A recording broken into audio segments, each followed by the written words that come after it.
Vaksin Nusantara jadi vaksin booster tapi disalip produk serupa asal Tiongkok berinisial Shenzhen. Ahli virologi Profesor Dr. Hairul Anwar Nidom menyebutkan perlombaan di dunia ini baru ada 2 negara yang mengembangkan vaksin berbasis dendritic cell untuk mengendalikan penyebaran virus corona. Di dunia ini hanya ada 2 negara yang mengembangkan dendritic cell, yakni Indonesia dan China, ujar Guru Besar Ilmu Biokimia dan Biologi Molekuler Universitas Airlangga ini, di kanal NAS Project berjudul Vaksin Nusantara vs Vaksin Merah Putih lebih unggul mana, tanggal 2 September tahun 2021. Dikatakannya riset penelitian China dan Indonesia sudah berlangsung secara bersamaan. Di Indonesia teknologi modern ini dinamakan vaksin Nusantara dan di China dinamakan vaksin Shenzhen. Prof. Nidom pun lanjut mengatakan bahwa pengembangan vaksin berbasis sel dendritik pun sudah direstui oleh Organisasi Kesehatan Dunia alias WHO, World Health Organization. Dua-duanya baik vaksin Nusantara dan vaksin Shenzhen sudah direstui oleh WHO, tandas Prof. Nidom. Namun kini China lebih unggul dalam pengembangan vaksin spektakuler yang diklaim sudah dapat mematikan mutasi virus sekelas Delta dan Lambda yang sangat mengerikan itu. Bahkan mutasi-mutasi virus di masa-masa yang akan datang, mungkin seperti varian Papa Sierra Tango dan lain sebagainya diprediksi dapat juga diatasi oleh vaksin dendritik ini. Kalkulasi Jenderal Dr. Terawan sang inisiator vaksin Nusantara bahwa vaksin Nusantara lebih efisien biaya dan lebih murah harga bagi masyarakat NKRI dibanding vaksin impor lainnya. Oleh sebab itu pengembangan vaksin Nusantara mestinya jangan terhambat dengan permasalahan non-teknis yang notabene jauh dari aspek substansial. Terkait hambatan dan polemik di negeri plus 62 tercinta ini, Prof. Nidom menyatakan bahwa sebuah inovasi itu pasti akan sangat mungkin melahirkan shock efek atau efek kekagetan karena kita menghadapi hal yang baru dan benar-benar sangat baru. Pemerintah harusnya bijak, memberikan peneliti dalam negeri untuk berinovasi. Itu bisa menciutkan kita para peneliti. Buat apa melakukan inovasi kalau harus berhadapan dengan aspek non-teknis, ujar Prof. Nidom. Dalam hal ini oleh sebab itu pemikiran induktif pragmatis dapat lebih menjadi acuan. Orientasi pemangku kebijakan harusnya sinkron dengan pemikiran peneliti yaitu, lebih menitik beratkan pada aspek output dan hasil, bukan pada proses dan metode konvensional.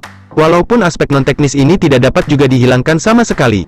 Ia di kita ini sempat ramai sehingga pengembangannya sedikit terhambat. Sehingga China dikatakan lebih unggul dalam tahap waktu uji klinis, ungkap Prof. Nidom. Harus dipahami bahwa karena hal baru inilah yang akan menciptakan sistem dan metode baru. Jadi, jangan katakan bahwa dengan proses konvensional yang baik akan menghasilkan vaksin inovatif. Tetapi katakan, untuk menghasilkan vaksin inovatif maka proses akan melalui suatu metode atau sistem yang baru, yaitu, sistem yang berbeda dari sistem konvensional. Ibaratnya sistem permesinan mobil listrik. Sistem permesinan mobil kendaraan konvensional berbahan bakar minyak atau BBM sudah barang tentu tidak dapat diterapkan ke dalam sistem permesinan kendaraan listrik. Walaupun kedua-duanya dapat menjalankan suatu mesin kendaraan mobil, tapi karena pengembangan permesinan mobil listrik maka terciptalah sistem baru yang sangat berbeda dengan sistem mobil BBM. Hal ini jelas terang benderang jika hasil inovasi menjadi orientasi kita melawan pandemi. Persis seperti yang kita belajar dalam literatur klasik dalam teori, input proses output teori.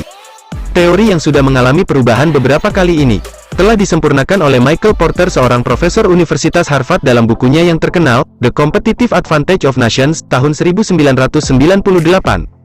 Prof. Nidom juga menambahkan bahwa vaksin Nusantara bisa diandalkan untuk mengendalikan mutasi virus corona di tanah air.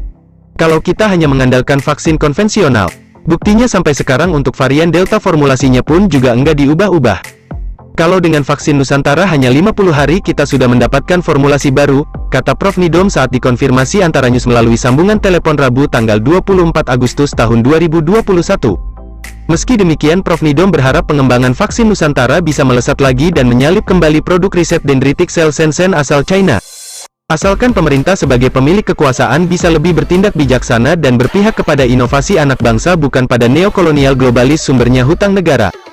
Itu baru namanya nasionalis tulen. Pada level akar rumput yang akan menjadi sasaran terakhir atau ultimate target, di mana keselamatan masyarakat adalah yang terutama, sangat diharapkan agar vaksin Nusantara ini bisa sesegera dirilis hingga disebarkan kepada masyarakat. Walaupun pemangku kekuasaan tak kunjung menyetujui izin uji klinis tahap 3 dengan selaksa alasan non-teknis, tetapi masyarakat dari berbagai strata ekonomi terus membanjiri RSPAD Gatot Subroto untuk menerima vaksin Nusantara. Bagi kelompok berekonomi mampu, rombongan demi rombongan terus berdatangan demi disuntik vaksin Nusantara. Bahkan saat ini vaksin Nusantara telah menjadi vaksin booster di kalangan pejabat dan elit politik serta publik figur. Terus bagaimana dengan masyarakat menengah bawah? Pemerintah seyogianya ikut bertanggung jawab dengan hal ini? Dari sisi bisnis, Lanjut Prof. Nidom, vaksin Nusantara bakal lebih menjanjikan dibandingkan vaksin konvensional karena pesaingannya masih sangat terbatas, yakni hanya China dan Indonesia. Sedangkan vaksin konvensional seperti Sinovac, AstraZeneca, Pfizer atau Moderna adalah sebaliknya, sehingga persaingannya menjadikannya lebih ketat.